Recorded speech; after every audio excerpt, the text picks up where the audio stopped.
Hello दोस्तों, इस video में बात करेंगे राजस्थान के प्रसिद्ध लोक संगीत।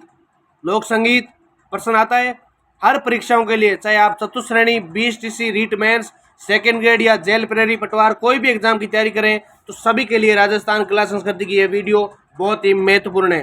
तो आइए बात करते हैं।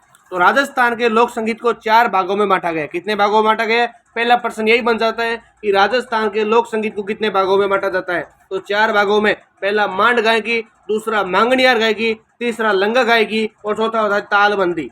तो चारों प्रकार आपको नाम याद होने चाहिए कि मांड गायकी क्या होती है, मांगणियार क्या होती है, लंगा और तालबंदी। इनका संबंध किस जिलों से होता है, कौन से क्षेत्र आते हैं और कौन से लोकगीत या इसके प्रसिद्ध कलाकार कौन है, तो एक एक की बात हम विस्तार पूर्वक देखेंगे। सबसे पहले बात करेंगे मांड गायकी की।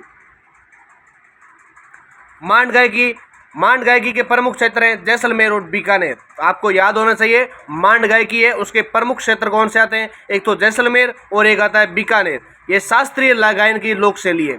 ये जो मांड गायकी है दोस्तों, ये शास्त्रीय गायन की लोक शैली है। राजस्थान में जैसलमेरी मांड, बीकानेरी मांड, जोधपुरी मांड एवं जयपुर की मांड प्रसिद्ध बताई जाती है। तो आपको ये याद होना चाहिए कि राजस्थान में जो जैसलमेरी मांड है या बीकानेरी मांड है, जोधपुरी मांड है और जयपुर की मांड है, ये सारे क्या है मांड प्रसिद्ध मानी जाती है। इसकी प्रमुख गायिकाएं कौन कौन सी है? इसकी गायिकाओं की बात करते हैं तो एक तो आती है अपने स्वर्गीय गौरी देवी, जिनका संबंध बीकानेर से था। किससे था? बीकानेर से। दूसरी आती है स्वर्गीय अल्लाह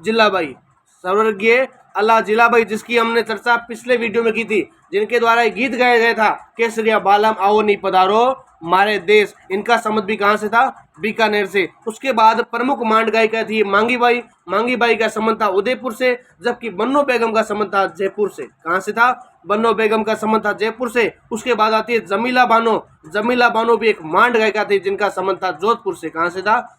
जोधपुर से। और एक थी गौरी देवी का संबंध था पाली से। कहाँ से था दोस्तों? पाली से। फिर आती है नेक्स्ट मांगणियार गायकी। मांड गायकी हमने बात कर ली, उसके बाद बात करेंगे मांगणियार गायकी। तो मांगणियार गायकी का प्रमुख क्षेत्र राजस्थान का पश्चिमी सीमावर्ती क्षेत्र, जिसमें जैसलमेर, बाड़मेर, जोधपुर आते हैं। तो आपको सभी के क्षेत्र भी याद होने चाहिए। जैसे हमने सबसे पहले बात की है मांड गायिका, तो मांड गायिका में आते हैं जैसलमेर और बीकानेर, जबकि इसमें कौन से आते हैं? सीमावर्ती क्षेत्र पश्चिमी का, जिसमें जैसलमेर आ गया। ये नाम थोड़ा गलत है तो आप सही कर लेना, जैसलमेर, बाड़मेर, जोधपुर हो जाएगा, ठीक है। मांगणियार गायकी मांगणियार जाति के लोगों द्वारा अपने यजमानों के यहाँ, इसमें क्या होते हैं? अपने यजमान होते हैं, अपने जो गाने वाले प्रसिद्ध होते हैं वो प्रमुख होते हैं, ठीक है, ऐसे उसके फिक्स होते हैं। तो मांगणियार गायकी क्या होती है? मांगणियार जाति के लोगों द्वारा अपने यजमानों के यहाँ मांगलिक अवसर पर गाए जाने वाली एक लोक गायन शैली है। मांगणियार क्या है? एक मांगलिक अवसर पर, शुभ विवाह पर या मान लो कोई मांगलिक शुभ कार्य होता है, उस समय जब एक लोक गायन शैली होती है वह होती है मांगणियार गायकी। कौन सी होती है? मांगणियार गायकी। इस गायकी में प्रमुख रूप से कामा याचा और खड़ताल वाद्य यंत्र का प्रयोग किया जाता है। तो पूछ लेते हैं परीक्षा में, पूछ क्या लेते हैं, कई बार परीक्षा में प्रश्न आया है कि मांगणियार जाति का संबंध किस वाद्य यंत्रों से है? कामायचा, खड़ताल और वाद्य यंत्र।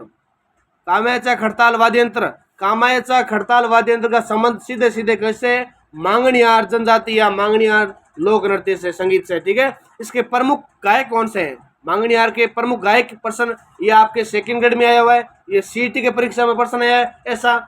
और ये जो IORO का भी जो वर्तमान एग्जाम हुआ है, सीधा पूछ लेते हैं कि इनका संबंध किससे है। मिलान वाला दे देते हैं या सीधा दे देते हैं कि 4 नाम दे दिया आपको और पूछ लेते हैं इनका संबंध किससे है। साकर खां, गफूर खां, रमजान खां, सागर खां, रुखमा देवी और अकला देवी। तो नाम ऐसे याद करने आपको कि जो मांगणियार है उसके प्रमुख गायक कलाकार कौन है? तो एक साकर खां है, एक गफूर खां है, एक रमजान खां, एक सागर खां और एक रुखमा देवी। एक कौन है? रुखमा देवी और एक अकला देवी भी इसकी प्रमुख कलाकार है। ज़्यादा नहीं याद हो तो तीनों तो याद पक्के करने हैं आपको। उसके बाद बात करेंगे लंगा गायकी। मांगणियार हो गई, मांगणियार के बाद में बात करते हैं लंगा गायकी। तो लंगा गायकी की भी पश्चिम राजस्थान की लोक गायन शैली है। जो लंगा गायकी है वो भी कहाँ की है? पश्चिमी राजस्थान की। हमारे जो 3 शैलियाँ पड़ी है, तीनों की तीनों शैली कहाँ गई है? पश्चिम राजस्थान। पश्चिम राजस्थान में आपको पता ही है कौन से जिले आते हैं? जैसलमेर, बाड़मेर, बीकानेर, यही जिले आते हैं, ठीक है। तो लंगा गायकी में प्रयुक्त होने वाले प्रमुख वाद्य यंत्र कौन से हैं? तो इसमें तो थे जो मांगणियार थे उसमें तो कामायचा और खड़ताल थे, जबकि जो लंगा गायकी है उसमें है सारंगी और कामायचा। अलग अलग है, याद करने अच्छे से, क्योंकि परीक्षाओं में प्रश्न आते हैं मिलान वाले। एक तरफ आपको 3-4 शैलियाँ दे देंगी, गाय के दे देंगी, और उसकी तरफ आपके सामने वाद्य यंत्र दे देंगे, ठीक है। फिर आपको बोल देंगे मिलान करो। ऐसे प्रश्न परीक्षाओं में ज़्यादा आते हैं, इसलिए बोलता हूँ कि आप अच्छे से इनको समझें, कंसेप्ट को क्लियर करें, बाद में इसको अच्छे से याद भी करें। तो लंगा गायकी में प्रयुक्त होने वाले सारंगी हो गया, और एक होता है कामायचा। लंगा गायकी प्रमुख गायक कौन है? फुस्से खां और मेहरदीन लंगा। कौन है? मेहरदीन लंगा। और एक है अलादीन खां, एक अलादीन खां। फुस्से खां, मेहरदीन लंगा, अलादीन खां। उसके बाद आती है तालबंदी। तालबंदी क्या है? तो तालबंदी राजस्थान की पूर्वी अंचल की लोक गायन शैली है। परीक्षा में प्रश्न इन चारों में से एक ऐसे आएगा कि निम्न में से कौन सी शैली या कौन सी जो गायन शैली है उनका संबंध पश्चिमी राजस्थान से नहीं है। आपको दे देंगे मांगणियार, आपको दे देंगे मांड गायकी, आपको दे देंगे ये जो इससे पहले हमने पढ़ी, और एक दे देंगे तालबंदी। आपको पता होना चाहिए कि तालबंदी का संबंध अपने पूर्वी अंचल यानी पूर्वी राजस्थान से है, जबकि तीनों का उपयोग जो हमने पढ़ी है वो पश्चिमी राजस्थान के अंदर आती है। तो पूर्वी अंचल की लोक गायन शैली है। औरंगजेब ने अपने शासनकाल में संगीत पर पाबंदी लगा दी। औरंगजेब ने अपने शासनकाल में संगीत पर पाबंदी लगा दी थी दोस्तों, और ब्रज क्षेत्र के संगीत को जीवित रखने के लिए यहाँ के साधु संतों ने सामूहिक रूप से गाई जाने वाली संगीत को राजस्थान में जारी रखा। इसी को तालबंदी गायिका कहा जाता है। तो आपको याद होना चाहिए कि जब ब्रज क्षेत्र में, ब्रज क्षेत्र यानी अलवर का, भरतपुर का क्षेत्र था, या जो वर्तमान का क्षेत्र है, उसमें क्या हुआ कि संगीत को जीवित रखने के लिए, संगीत खत्म हो रहा है, विलुप्त हो रहा है, उसको जीवित रखने के लिए साधु संतों ने सामूहिक रूप से साथ मिलकर एक संगीत को राजस्थान में जारी रखा। इसी को नाम दे दिया उन्होंने तालबंदी गायिका। क्या नाम दे दिया? तालबंदी गायिका। राजस्थान में ये देख लीजिए अगला पॉइंट कि राजस्थान में ये सवाई माधोपुर सर्वाधिक विकसित हुई।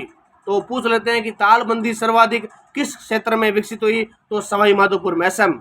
और तालबंदी में गायन सामूहिक रूप से होता है। तालबंदी में गायन में प्रयुक्त होने वाले वाद्य यंत्र कौन से? एक तो सारंगी, एक हारमोनियम, एक ढोलक, तबला, झांझ, मंजीरा। तो ऐसे याद करना है कि तालबंदी गायन शैली में प्रयुक्त होने वाले वाद्य यंत्र सारंगी होते हैं, हारमोनियम होते हैं, ढोलक होते हैं, तबला होता है, और झांझ और मंजीरा प्रमुख रूप से वाद्य यंत्र शामिल होते हैं। उसके बाद बात करते हैं दोस्तों, तो ये टॉपिक अपना जो राजस्थान के लोक संगीत थे हमने क्लियर कर लिया, और एक एक पॉइंट की बात करी है, क्योंकि 4 ही गायन शैलियाँ थी। हमने मांड गायिका, मांगणियार और ये तालबंदी, चारों शैलियों की हमने विस्तार पूर्वक बात कर ली। क्योंकि यहाँ से प्रश्न बाहर नहीं जाते, चाहे आप पशु परिसर दे रहे हो, चाहे आप सेकेंड ग्रेड, चाहे आप चतुर्थ श्रेणी या BSTC PTT कोई भी एग्जाम दे रहे हो, अगर आपने इस वीडियो को कम समय में अच्छे से देख लिया और ये आपको याद हो गया ना, परीक्षा में प्रश्न बिल्कुल गलत नहीं होगा। मैंने आपको बहुत कम टाइम में 10 मिनट के अंदर अंदर सारे टॉपिक को आपको क्लियर अच्छे से करवाया है। नेक्स्ट वीडियो बात करेंगे अपने जो शैलियाँ होती है, संगीत शैली है, उसकी बात करेंगे। इस वीडियो को ज़्यादा से ज़्यादा लाइक करें और कमेंट करें, सब्सक्राइब करके जरूर बताएं कि वीडियो आपको कैसा लगा, अच्छा लगा या नहीं लगा। उसके बाद में हम कोई सुधार करना चाहते हैं तो आप सुधार क्या कर सकते हैं। इसी के साथ जय हिंद, जय भारत।